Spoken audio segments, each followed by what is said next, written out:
सहनाववतु सहनो भुनक्तु सह वीर्यङ्करवावहै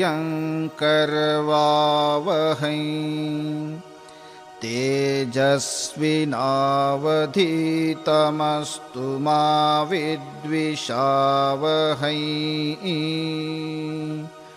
ॐ शान्ति शान्ति शान्तिः। अथ नवमोऽध्यायः। श्रीभगवानुवाच इदं तु ते गुह्यतमं प्रवक्ष्याम्यनसूयवे ज्ञानं विज्ञानसहितं यज्ञात्वा मोक्ष्यसे शुभात्। राजविद्या राजगुह्यम् पवित्रमिदमुत्तमम् प्रत्यक्षावगमं धर्म्यम् कर्तुमव्ययम्। हम लोग धीमे धीमे 9वें अध्याय तक पहुंच गए। 9वें अध्याय 9 2 18 हो जाएंगे तो हम आधे के पूर्वार्ध में हैं अभी, और भगवान की कृपा रहे तो अपना आराम से जो है भगवद गीता का ये महाग्रंथ का विचार, उसका उच्चारण आपके लिए ये सार्थक और जीवन में एक विशेष आपको फल देके जाएगा, क्योंकि जीवन में कभी भगवद गीता का स्वाध्याय करने को मिले ये अपने आप में बहुत बड़ी भाग्य की बात कही जाती है।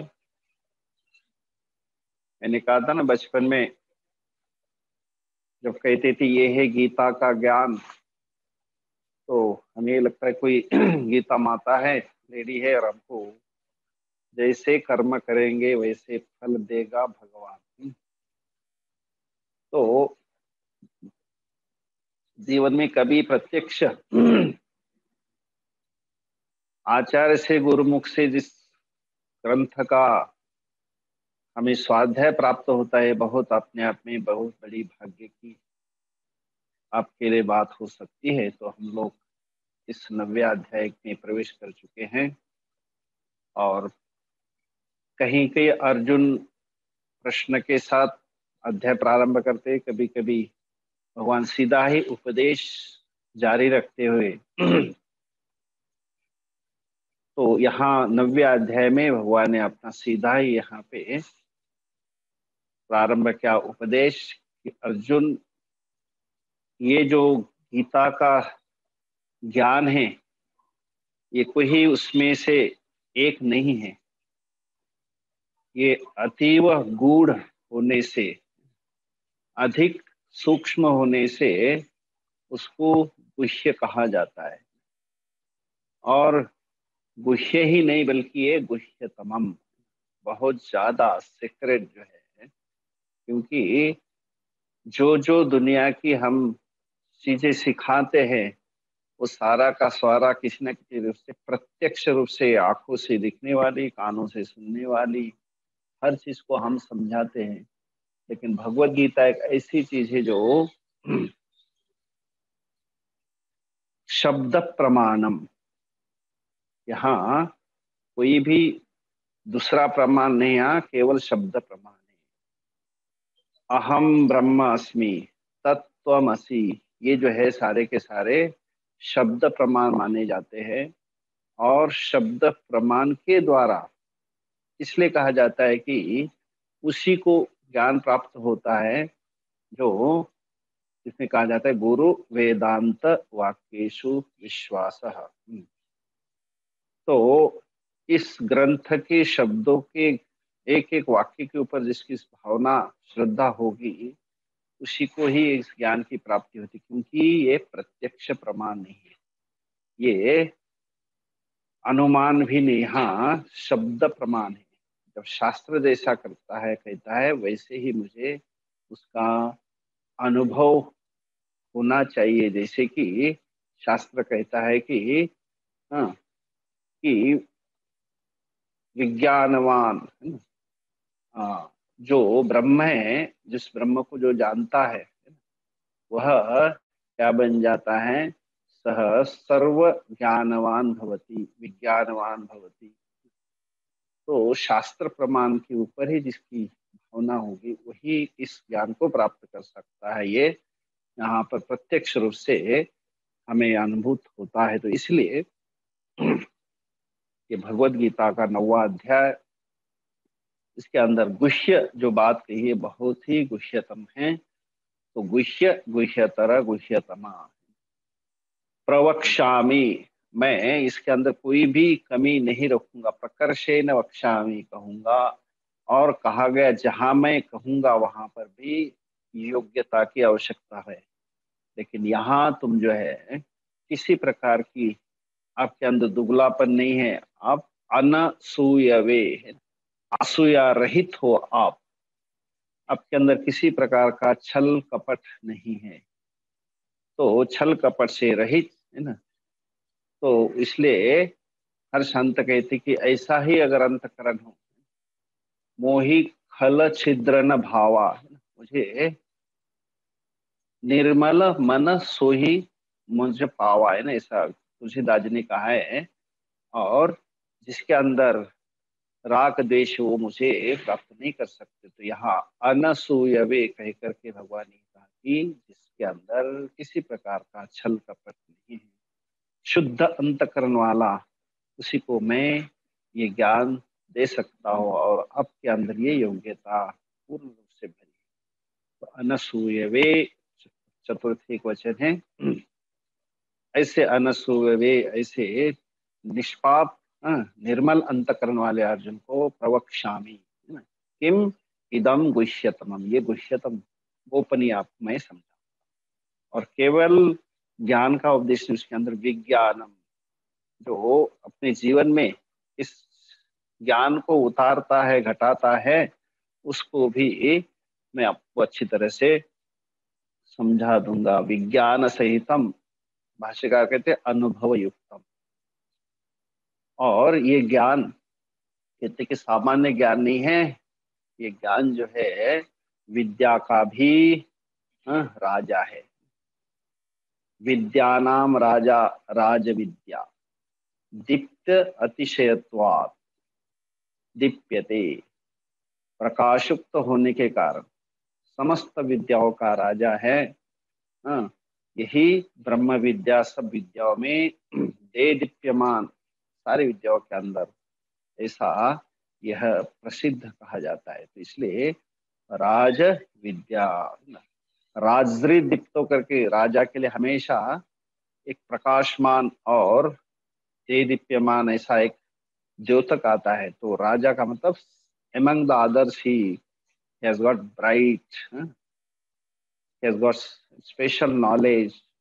और ऐसा जो है राजा जिसके अंदर अन्य प्रजा से उसके अंदर विशेषता पाई जाती है। तो ये जो ज्ञान है अध्यात्म ज्ञान, बाकी विद्याओं से ये विशेष है, इसलिए राज विद्या। और गुह्यानाम अति गुह्यम, इसलिए राजगुह्यम। और इस ज्ञान से कहा जाता है कि इदम ज्ञानम अतीव पवित्रम, है ना, जो इससे बढ़कर और कोई भी चीज दुनिया में पवित्र नहीं कही जा सकती। तो पवित्रम इदम उत्तमम, और ये जो है कंपैरेटिवली भी सबसे उत्तम है, इससे बढ़कर और कोई भी चीज नहीं है जो जीवन के अंदर हमें एक शांति और अपने जीवन की जो संतुष्टि वो प्राप्त करा सकती है। इसलिए पवित्रम उत्तमम। और ये किसी का दूसरे का अनुभव नहीं है, प्रत्यक्ष अवगमम। मुझे इसको पाने के लिए अन्य किसी कैमरे की और किसी मशीन की अथवा दूसरे के माध्यम से नहीं है, खुद ही उसका मैं अनुभव कर सकता हूँ। इसलिए ये शुद्ध अंतकरण में भाष्यकार ने कहा था कि पावनानाम शुद्धकरणम, सर्वेशाम पावनानाम, जितने शुद्धिकरण के यंत्र होंगे उसके अंदर ये सबसे पवित्र कहा जाने वाला शुद्धि कारणम इदम ब्रह्म ज्ञानम उत्कृष्टतमम अनेक जन्म सहस्त्र संचितम। अनेकों जन्म का बहुत बड़ा मेरे पास पुण्य का कोई संचय होगा, तभी मुझे इसके अंदर प्रवृत्ति होगी और ज्ञान प्राप्ति का मुझे एक संयोग होगा। धर्म अधर्म आदि समूलम, जितने धर्म होगा तो पुण्य होगा, पुण्य होगा तो मुझे सुख मिलेगा, अधर्म होगा तो पाप होगा, पाप होगा तो मुझे दुख मिलेगा। तो ये सभी से ऊपर ले जाने वाला धर्म अधर्म आदि समूलम कर्म क्षण मात्रा धस्मी करो। अनेकों जन्म का जो विस्तार है, अनेकों जन्म का मेरा जो बार बार आने जाने का संसार है, उसके अंदर से इन सारे कर्म को क्या करता है, भस्मी करोति। प्रारब्ध आगामी संचित इन सारे कर्म को भस्म करने वाला। हाँ, इसलिए पवित्रम उत्तमम प्रत्यक्ष अवगम्यम, ये जो है उसके लिए मुझे और किसी साधन की आवश्यकता नहीं। प्रत्यक्षेन सुखादेव अवगम्य, जैसे मुझे अपने शरीर के अंदर सुख दुख का अनुभव होता है, वैसे इस ज्ञान का खुद ही मुझे प्रत्यक्ष अवगमम, उसका अनुभव खुद ही हो सके, ऐसा प्रत्यक्ष अवगमम। धर्म्यम, जिसके अंदर धर्म्यम धर्मात अनपेतम, जिसके अंदर ऐसा नहीं कि मुझे इसको पाने के लिए कोई अधर्म करना पड़े, नहीं, ये तो धर्म से ही है ना।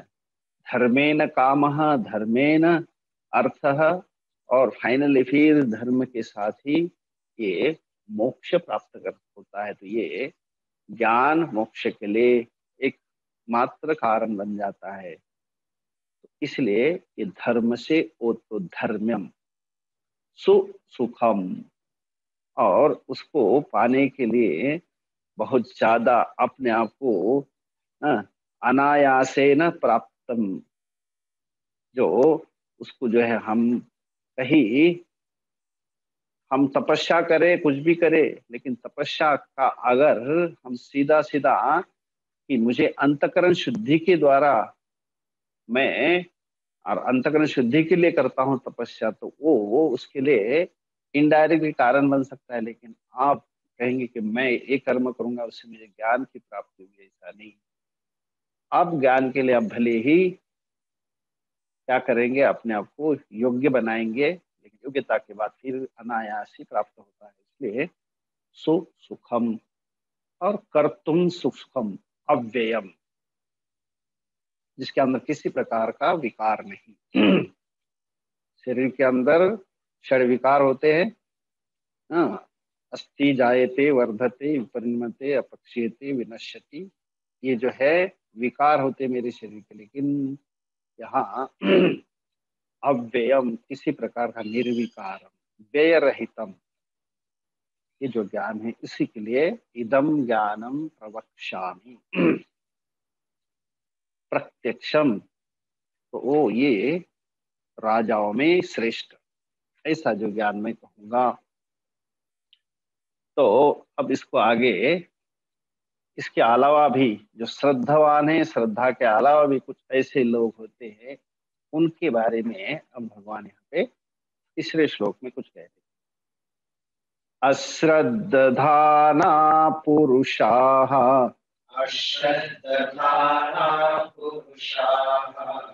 धर्मस्यास्य परन्तप अप्राप्य मां निवर्तन्ते मृत्यु संसार वर्त्मनि।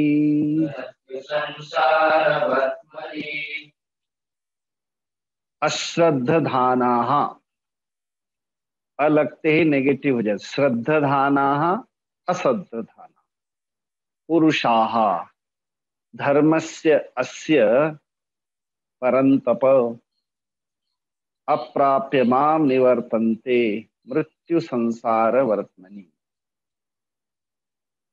अब दूसरा रूप भी बताते हैं कि इस राजविद्या को, है ना, इस राजगुह्य को प्राप्त करने के अलावा भी बहुत सारे ऐसे भी तत्व है, ऐसे भी जीव है कि इसके प्रति उनकी बिल्कुल श्रद्धा नहीं। संबोधन है परंतप परान शत्रुन तापयति। अपने अस्तित्व से ही, उपस्थिति मात्र से ही अर्जुन तुम क्या शत्रुओं को तपाते हो, इसलिए उनका नाम है परंतप। अस्य धर्मस्य, इस धर्म का, षष्ठी है ना, स्वरूपे तत्फले च नास्तिकाः पापकारिणः असुराणाम। तो कहते अस्य धर्मस्य, इस धर्म के प्रति। देखना, दो प्रकार की भावनाएं थे, सुर और असुर, देवता और दानव। इसके अंदर दो प्रकार की, इसी एक ही व्यक्ति के साथ, एक ही वस्तु के साथ दो भावनाएं हो जाती है।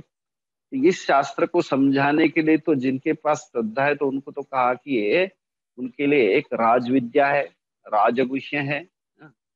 जिसको नहीं समझने वाले, जो अतत्व है, वो इस धर्म को कैसे कहते, अश्रद्धानाहा, जिनकी बिल्कुल ही श्रद्धा नहीं है, पुरुषाः न श्रद्धा रहिताः। तो श्रद्धा धानम, जिन्होंने अपने अंदर श्रद्धा को क्या क्या धारण किया है, लेकिन यह श्रद्धा विरहिता, आत्मज्ञानस्य, आत्मज्ञान के प्रति जिनकी बिल्कुल ही श्रद्धा नहीं। धर्मस्य अस्य, है ना, आत्मज्ञानस्य धर्मस्य, जो आत्मा के बारे में देने वाला, समझाने वाला ज्ञान, उसके बारे में बिल्कुल ही उनके अंदर किसी प्रकार की भावना नहीं है। तो स्वरूपे, अपने आत्मस्वरूप के अंदर क्या है वो, नास्तिका, अश्रद्धाना मतलब नास्तिका। कोई आंखों से दिखने वाली चीज है वही सब कुछ है, और जो नहीं दिखती वो कुछ भी नहीं है।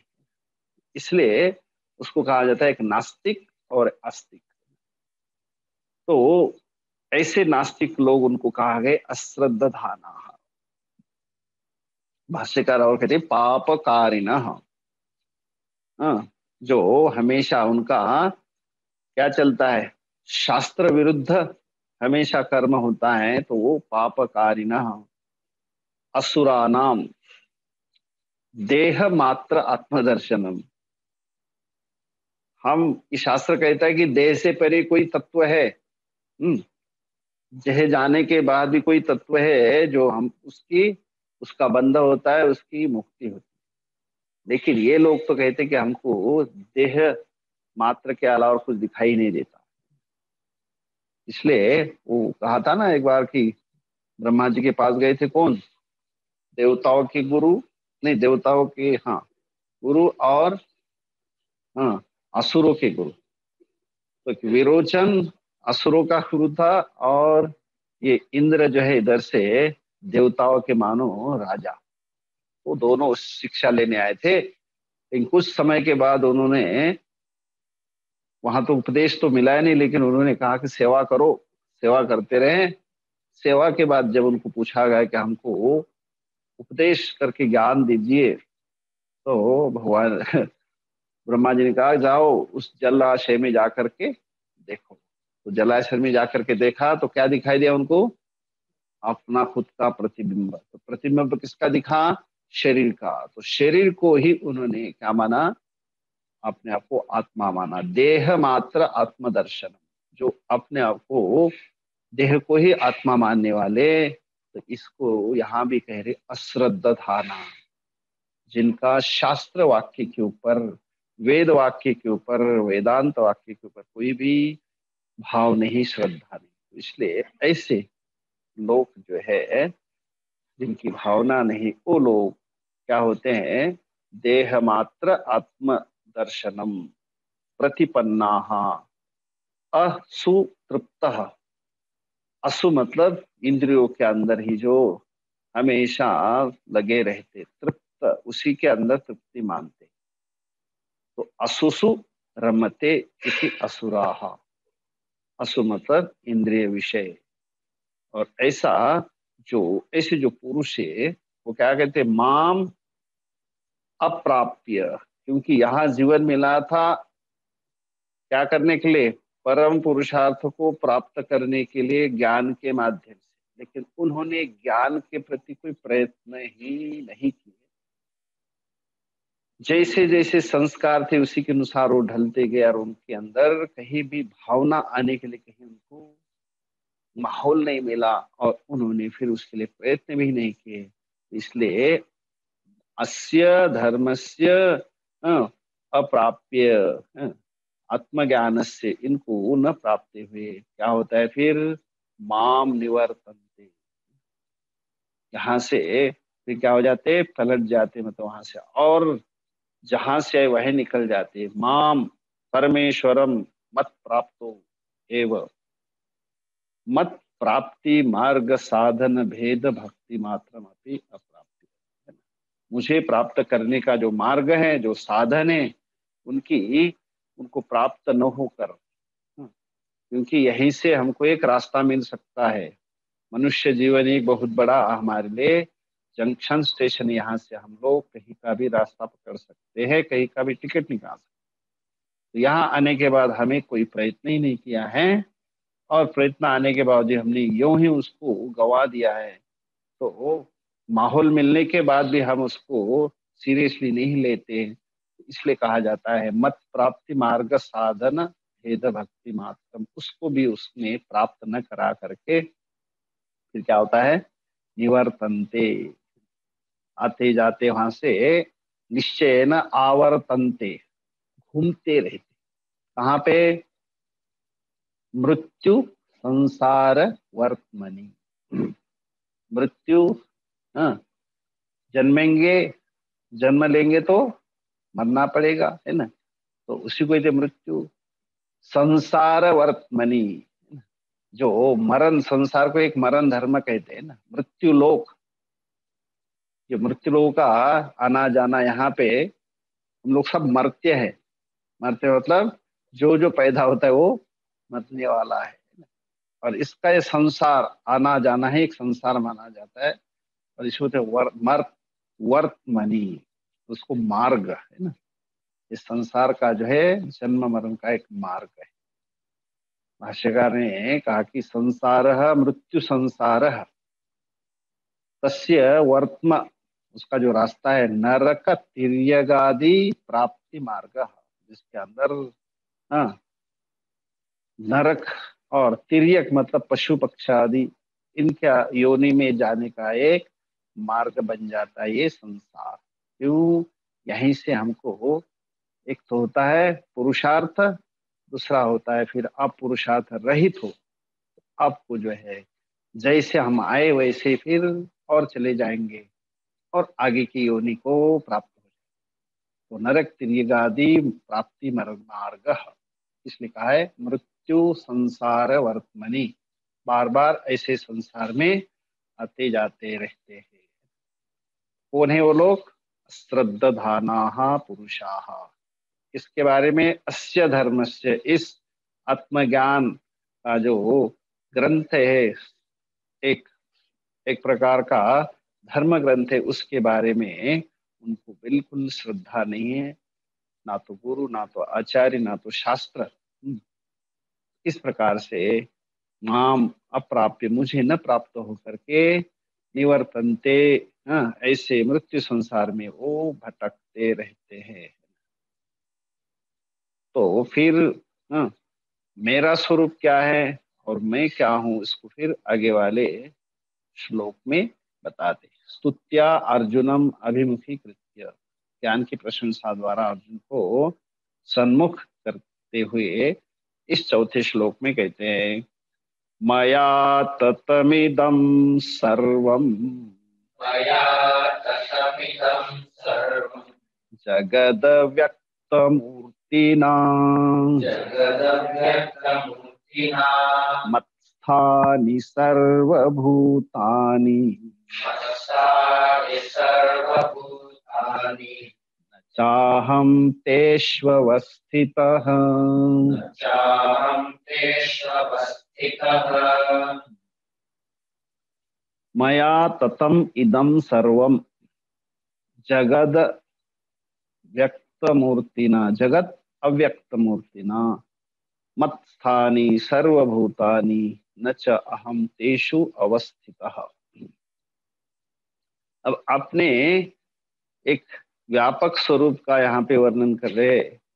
मया मम यह परः भावः तेन, ये मेरा जो है परमात्मा का परम भाव, उसके द्वारा इदम सर्वम,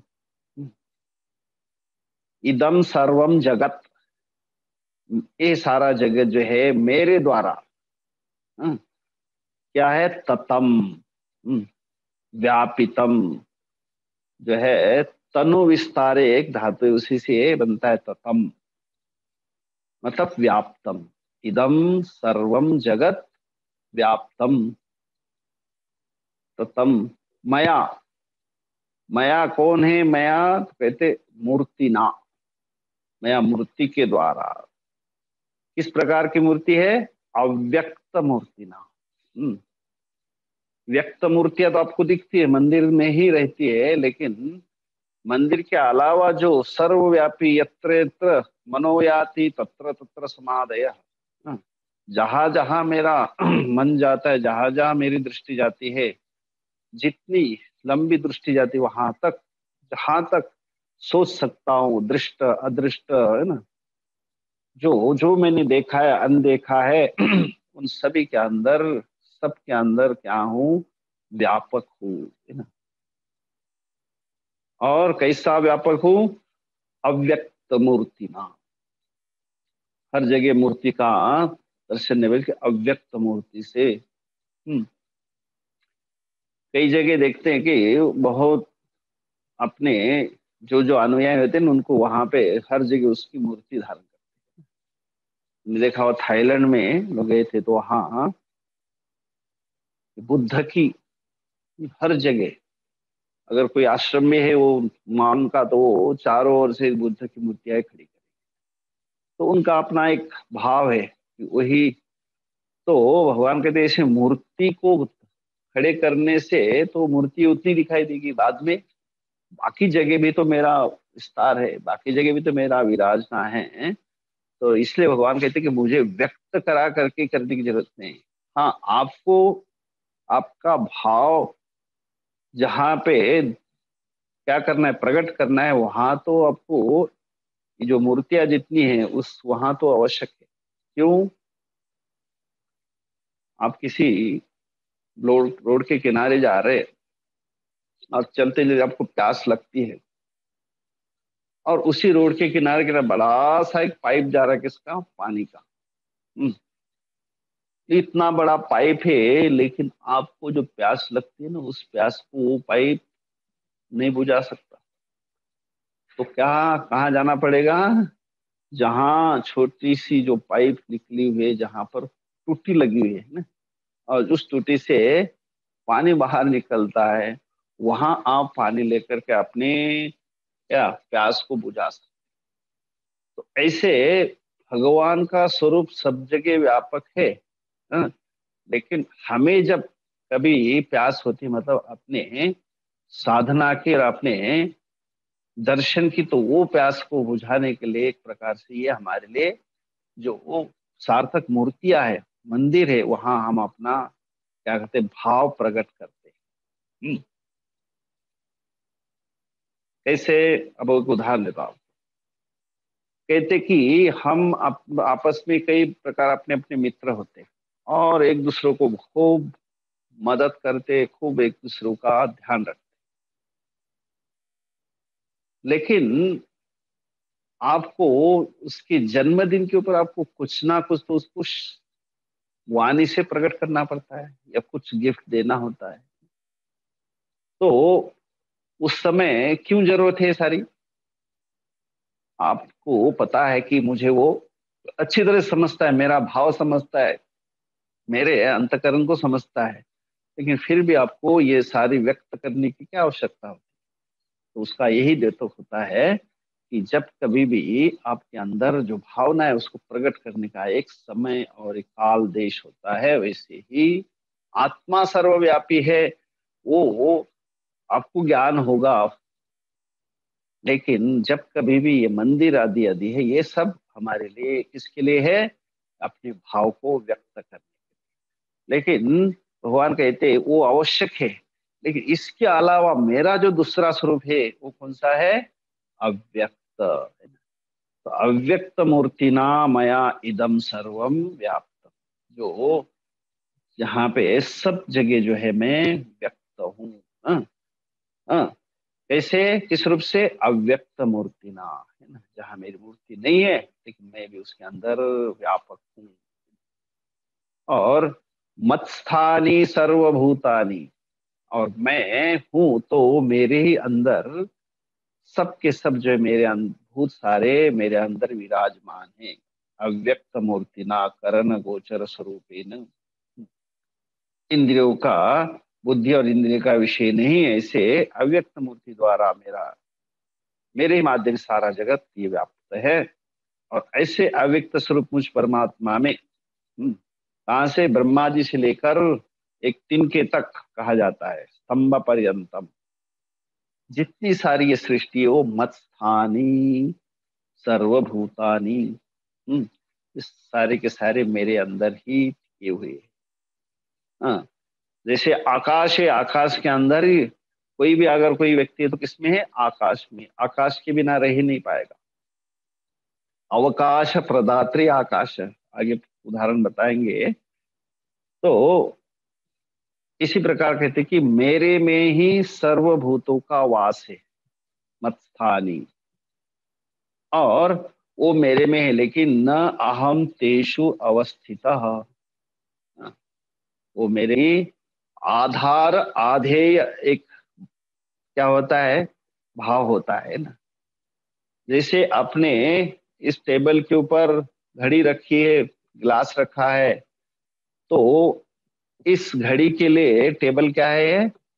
एक प्रकार का आधार है। जैसे भोजन के लिए हम लोग थाली लेते हैं और उसके अंदर थाली में भोजन रखते, तो भोजन के लिए थाली क्या है? आधार है ना। तो कहते इस तरह से आप आधार और आधे भाव से मत लीजिए। न अहम तेषु अवस्थिता, मैं उनके अंदर ऐसा नहीं कि जो बर्तन के अंदर जैसे भोजन रखा जाता है, तो थाली जैसी भोजन के लिए आधार बन जाती है, भोजन आधे बनता है, ऐसा मैं उसके अंदर नहीं हूं। जैसे आकाश में सब कुछ आकाश में है, तो आकाश उनके लिए ऐसा आधार नहीं जैसे थाली जैसा। तो इस प्रकार कहते हैं कि तेषु अहम न अवस्थित, मैं उनके अंदर स्थित वैसा नहीं जैसे थाली भोजन के लिए होती, लेकिन है तो सबके सब जो है मस्थानी सर्वाणी भूतानी, वो सब के सब मेरे में है। तो वो मेरे में है, और लेकिन मैं उनमें नहीं हूं। न तेषु अवस्थिता, कैसे समझेंगे इसको? कहते हैं कि सोना कहता है कि सारे अलंकार जो है क्या है? मेरे में ही है। जब कभी आप क्या कहते हैं, चेन, अंगठी, हाँ, कड़ा जो भी बनाते हैं, तो वो जो बनाते हैं, तो ये सारा का सारा क्या है? उसके लिए आधार क्या है? सोना है ना। तो वो सबके सब कैसे है? सोने में है ना? तो वो सोना उसके लिए आधार मतलब एक कारण बनता है। इसलिए मत स्थानी सर्वभूतानी, सभी के लिए मैं कारण हूं, लेकिन मैं उनके अंदर न अवस्थित, जैसे आधार और आधे के भाव से मैं उनके अंदर नहीं हूं। ठीक है, तो इसलिए न अहम तेषु अवस्थितः, उसके अंदर मैं नहीं हूं, लेकिन वो मत स्थानी, वो मेरे में ही क्या पिरोए हुए है, जैसे धागे में फूल हम लोग पिरोते हैं। नहीं निरात्मकम किंचित भूतम व्यवहाराय अवकल्पते, तो मत्स्थानि मया आत्मनि आत्मत्वेन स्थितानि, मेरे अंदर ही ये सब मुझ में स्थित है, अर्थात परमात्मा में ही, हाँ, परमात्मान, इसलिए मुझे वो स्थित कहे जाते कि मेरे में ही वो स्थित है, जैसे टेबल लकड़ी में है ना। तो इस प्रकार से मैं उनके लिए, सबके लिए कारण हूँ, लेकिन ऐसा नहीं कि जैसे आधार आधे भाव से अवस्थितः संश्लेष मात्रेन आकाशस्य अंतरतमः। तो इसलिए आधेय भावेन अवस्थितम, नहीं असंसर्गी, मैं आधार आधेय भाव से नहीं हूँ, मैं कारण रूप से हूँ। ठीक। इसके बाद पांचवा है, न च मस्थानि भूतानि न समस्तानि भूतानि पश्य मे योगमैश्वरम् पश्य मे योगमीश्वरम् भूतभृन्न च भूतस्थः भूतभृन्न च भूतस्थः ममात्मा भूतभावनः। आत्मा भूतभावनः। अब भगवान और उस दूसरी चीज दूसरी तरह से समझा रहे, मैं असंसर्गित्वात्, मैं जो है किसी के साथ संसर्ग जनने से मैं, मेरा उनके साथ योग नहीं है।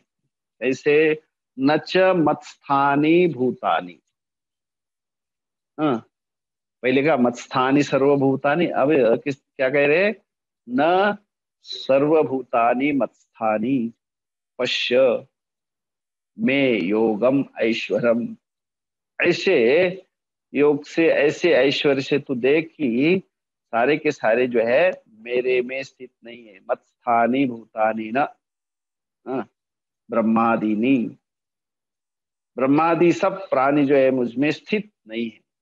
हाँ, तो ऐसे मेरे ऐश्वर्य, ईश्वरी योग को तू क्या करके घटनाओं को देख ले, घटा करके देख ले।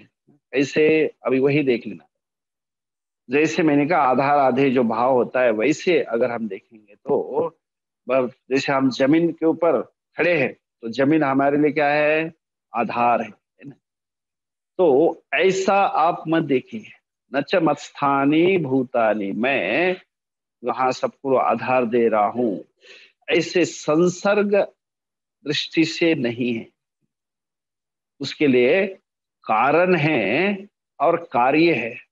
कार्य कभी भी कारण से अलग नहीं रह सकता, ये ध्यान रखना। कपड़ा तंतु से अलग नहीं हो सकता है, और गहने जो है सोने से अलग नहीं हो सकते।